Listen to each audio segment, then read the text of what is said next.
Bombay high court का एक judgement है श्री शिवनेरी सहकारी बैंक लिमिटेड वर्सेस रूपी cooperative bank limited and others, writ petition number 2623 of 2024। और कोर्ट कैसे सोचता है इस विषय के बारे में ये देख सकते हैं। देखो, हर हाई कोर्ट अपने रूल्स बनाता है एपेलेट साइड के और ओरिजिनल साइड के लिए।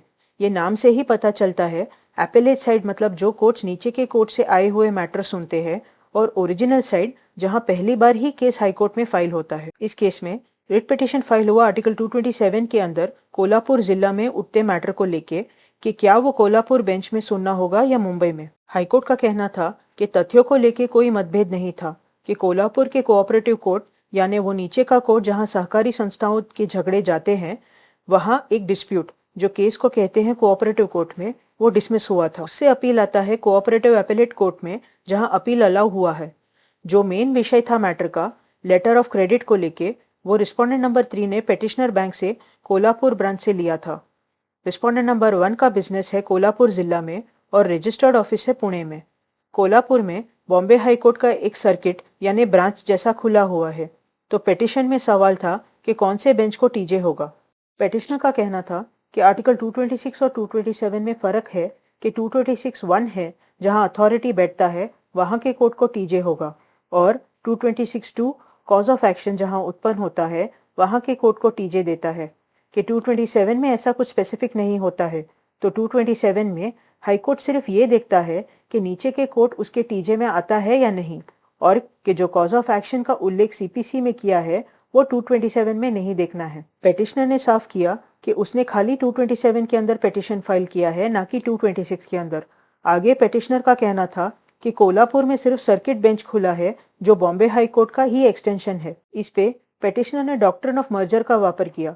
डॉक्ट्रिन ऑफ मर्जर होता है कि सोचो सबसे नीचे के कोर्ट ने एक जजमेंट पास किया, फिर उससे अपील या रिवीजन उसके ऊपर के कोर्ट में जाता है हारने वाले द्वारा, और वो दूसरा कोर्ट एक अलग सा जजमेंट पास करे, तो नीचे के कोर्ट का जजमेंट उस दूसरे कोर्ट के जजमेंट में मिल जाता है, और जो असर का है वो दूसरे कोर्ट का जजमेंट है। पेटिशनर का कहना था कि अपील खत्म होने के बाद नीचे का ओरिजिनल ऑर्डर उस अपील के ऑर्डर में मिल जाता है, और बाकी बचेगा वो अपील का ऑर्डर जो इस केस में पुणे में था वो बचेगा।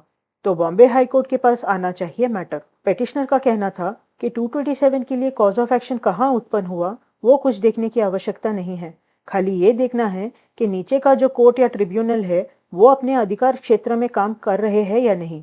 तो ऐसे में जो हाईकोर्ट पुणे कोर्ट को देखता है वो हाईकोर्ट ही कोऑपरेटिव एपेलेट कोर्ट का मैटर भी परखेगा। रिस्पोंडेंट का कहना था कि स्टेट्स रीऑर्गेनाइजेशन एक्ट 1956 के सेक्शन 51 के अंदर कैसे भी हाईकोर्ट का बेंच क्यों ना हो, सब एक ही पावर लाते हैं।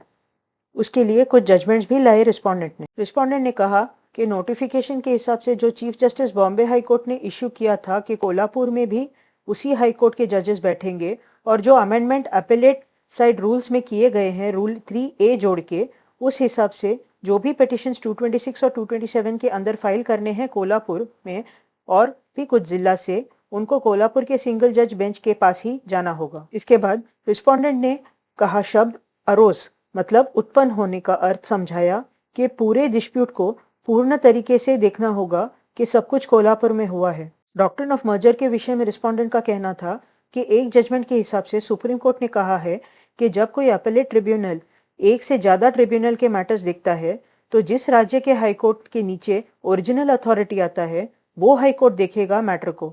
तो रिस्पोंडेंट के हिसाब से ओरिजिनल कोर्ट या ट्रिब्यूनल जो है उसके ऊपर का हाईकोर्ट देखेगा मैटर, ना कि जहां अपेलेट फोरम है वो वाला हाईकोर्ट।